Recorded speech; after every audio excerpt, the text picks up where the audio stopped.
శ్రీకృష్ణదేవరాయల వారు విచ్చేస్తున్నారు. అష్టదిగ్గజ కవులకు, సాహితీ ప్రియులకు, పుర ప్రజలకు స్వాగతం. నా పాలనలో జీవితాన్ని ఆనందంగా గడుపుతున్న జానపదుల కొన్ని రసవత్తమైన సమస్యలు పంపించారు.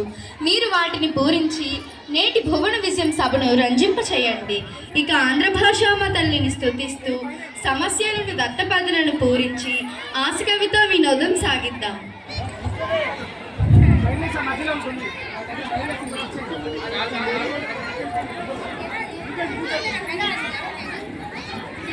చిత్తం రాజేంద్ర, కవిచంద్ర, మీతో నేటి భువన విజయ సభను ప్రారంభించాలని నా అభిలాష. మీ ఆలోచన నిజమే పెద్దనామాత్య. కానీ ప్రభుల ఏలుబడిలో ఎన్నో భాషలు ఉండగా తెలుగు భాషపై ఇంత మక్కువ చూపడానికి గల కారణమేమిటి? అదేమిటి సూరణ కవి, మందార మకరందాలు జాలువారే తెలుగును ఇష్టపడిన వారుండరే? తెలుగు గేలయున్న దేశంబు తెలుగేను, తెలుగు వల్ల భుండ తెలుగు కొండ, ఎల్లను పొలుగొలువ నెరుగవే బాసాడి, దేశ భాషలందు తెలుగు లెస్స. మరి ఇంతటి మన తెలుగు భాషపై ఎవరెవరికి ఎందుకు మమకారం ఉండదు? పెద్దనార్య, కవులారా, మేము తర్వాత పద్యమును పూరిస్తాం. ముందు మీరంతా పూనుకోండి. చిత్తం ప్రభు, మీ అభిప్రాయమే శిరోద్ధార్యం. పెద్దనామాత్య, నీ పద్యపూరణకు సమస్య ఇదిగో. అగ్రజానుజులైన జాగ్రజులుగా, దీనిని పూరించండి. ఆహా, ఏమి సమస్య? అన్నదమ్ముల తమ్ముడన్నలయ్యారు. ప్రభు, నా పూరణ ఇదిగో. పుష్యమిన్ భరతజ్ఞుడు పుట్టినాడు, మొనసి లక్ష్మణాశ్లేష పుట్టినాడు, భరత లక్ష్మణ క్రమమిది ఎరసి చూడ, నగ్రజానుజులై రనుజాగృజులగు, కరుణెత్తుకపోయి ఎలుక కలుగందినియన్. దీన్ని పూరించండి భట్టుమూర్తి గారు. పల్లి జీవనలకు సుపరిచితమైన చక్కని సమస్య ఇచ్చారు మహారాజా. కరులు చిలుకలెద్దు సర్కరతో నమరించి యాచి కడబెట్టుడు చోగరి మరచెన్ వర్తకుండ, కరినెత్తుకపోయి ఎలుక కలుగునందినియన్. ఆహా, ఎంత అద్భుత పూరణ! ఎలుక ఏనుగును ఎత్తుకొని పోగలదా? ఆ ఏనుగు రంధ్రంలో పట్టున.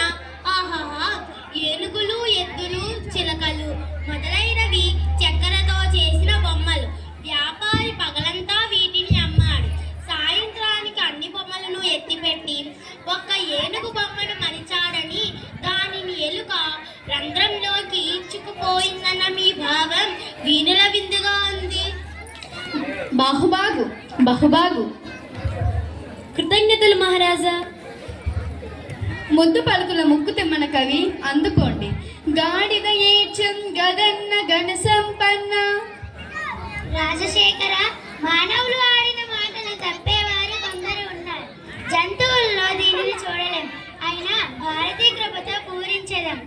ఆడిన మాటను దప్పిన, ఆడిన మాటను దప్పిన గాడిద కొడుకంచు తిట్టగా విని, అయ్యో వీడానా కొడుకని, అయ్యో వీడానా కొడుకని, ఒక గాడిద ఏడ్చన్ గదన్న గణ సంపన్న. లౌకిక జీవన గమనంలో గ్రామీణుల దూషణను, ఆడి తప్పే జనుల హీన స్వభావాన్ని, మాట నిలబెట్టుకోవడం అని విలువలను చాటారు. ఆడి తప్పే జనులను గాడిద కొడుకని తిట్టినప్పుడు విశ్వాసానికి మారుపేరుగా నిలిచిన జంతువు గాడిద ఏడ్చిందన్నారు. దీన్ని చెప్తూ దృష్టాంత రూపంలో సాగిన పూరణ బల. దూర్జటి తిమ్మన కవీంద్రులు లోకరీతిని భీతి లేకుండా పలికారు. ఇప్పుడు అనే సమస్యను పూరించు. ప్రభు, అక్షర విన్యాసం తప్ప అర్థం లేని సమస్య ఇచ్చారు. అయినా చక్కటి పూరణ కావిస్తాను. నేను నేను నిన్ను నిన్ను నిన్ను నిన్ను నిన్ను గలలయతాల గాన కళా పరిపూర్ణ మానసమున్, పలుకుని రాగముల మూలమల్లుచున్ పలుకు నిల్లుటే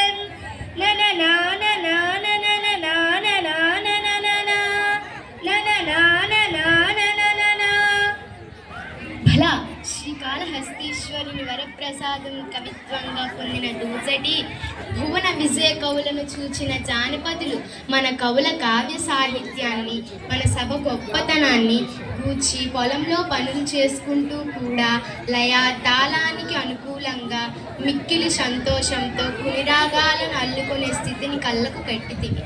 పనిలో పాటతో పాటు పద్యాలను పాడుకునే వైఖరి అద్భుతం. రామకృష్ణ, తదుపరి మీరే వంతు. మీ పదగుంఫనాన్ని మేమెరుగుదుము. మేక మరియు తోక ఈ రెండు దత్త పదాలతో ఒక సీస పద్యం చెప్పండి.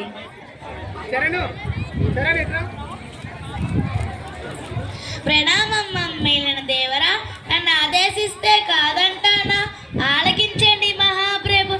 మేక తొగ తోక తొగ మేక, మేక తొగ తోకకు మేక, మేక తొగ తోక తొగ మేక, మేక తొగ తోక తొగ మేకకు మేక, మేక తొగ తోకకు మేక, మేక తోక. మీరు సామాన్యులు కాదు రామకృష్ణ. ఏమేమి మేకల కాపరి అడవికి మేతకి మేకలను తీసుకుపోతాడా? ఒక మేక ముందర పోతుందా? ఆ మేకకు తోక వెనుక భాగము ఉంటుంది.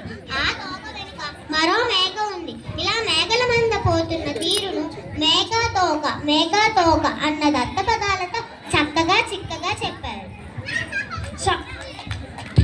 శభాష్ రామకృష్ణ కవి, మీ కత్తికి రెండు వైపులా పదునే మరి, అందుకే మీరు వికట కవి అయ్యారు. రామభద్ర, గొలకుండ, మూలముండ, పూలదండ, కొత్తకుండ ఈ పదాలను ఆధారం చేసుకొని భారతార్థంలో ఒక పద్యం చెప్పండి. చిత్తం